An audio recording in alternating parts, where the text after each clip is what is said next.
Wow. Is this the best the Catholic Church has on dating advice? We've got a lot of work to do, Libby. We?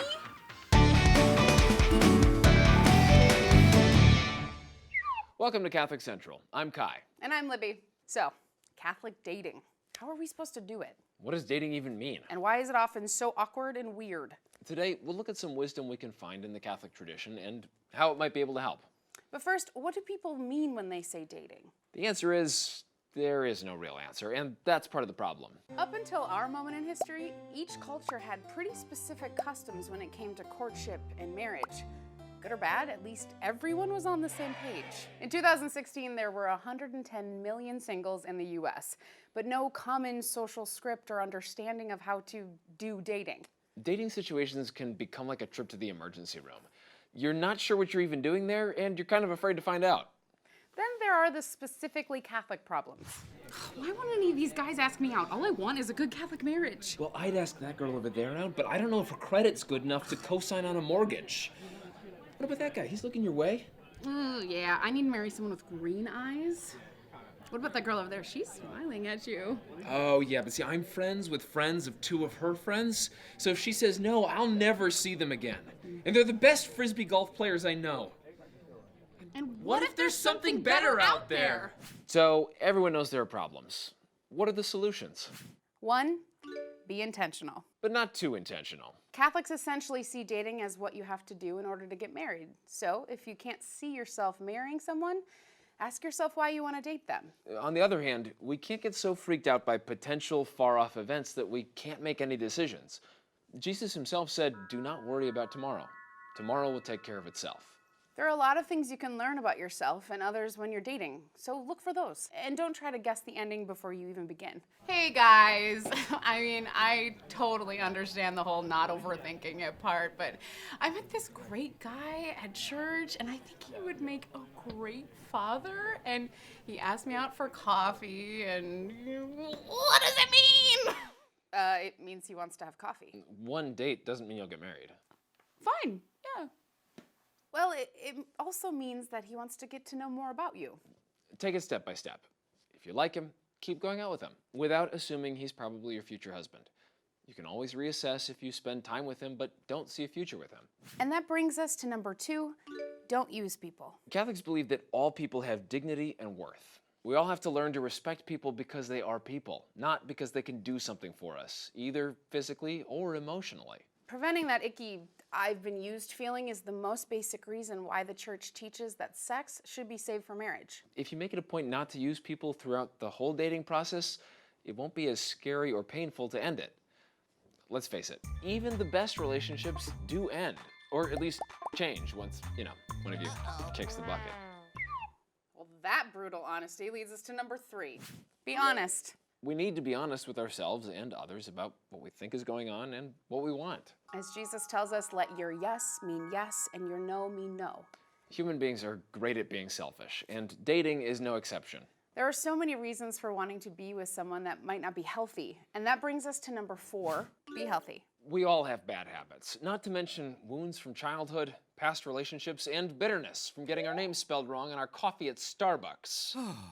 But it isn't productive to blame others for our unhappiness. You know, Neil Clark Warren, the founder of eHarmony, says that finding the right person starts with being the right person. Ultimately, another person is going to fall in love with the person you are.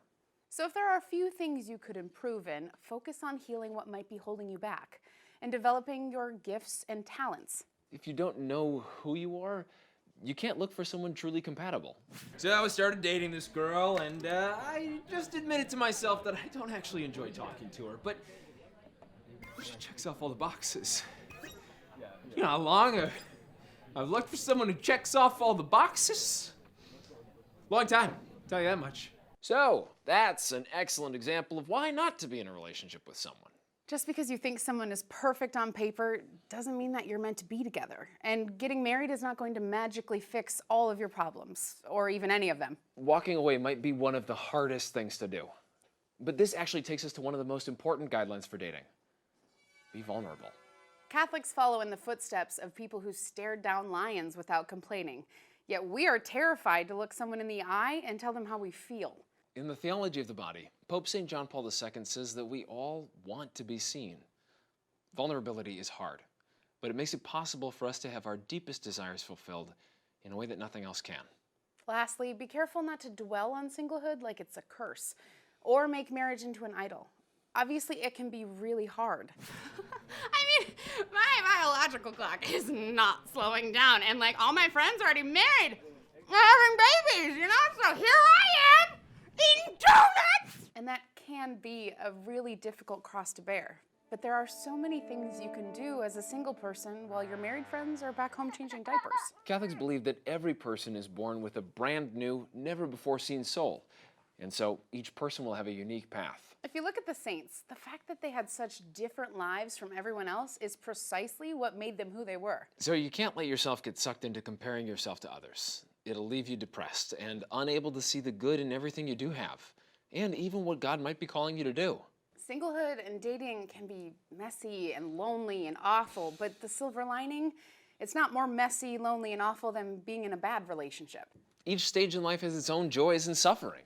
Learning to be happy with yourself and your life is a really valuable skill no matter which stage you're in. And is yet another thing that makes ending things when you need to easier. Right. If you're happy with who you are, it's easier to remember that rejection doesn't say anything about your value. There are thousands of reasons why it might not work out the way we want it to with someone, but none of them have anything to do with whether either of you are worthy of love. So, to recap, get out there, work on yourself, reveal the depths of who you are, and never doubt your worth. No big deal. It might sound like a lot, but doing dating this way can help you find someone and actually enjoy the process while you're at it. On that note, I'm Libby. And I'm Kai. Check out our website, CatholicCentral.com, for more resources on Catholic dating. From all of us here at Catholic Central, have a good date.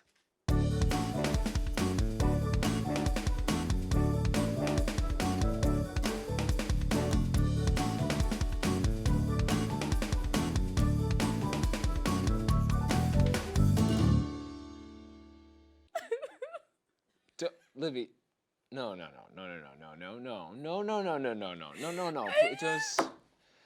It's a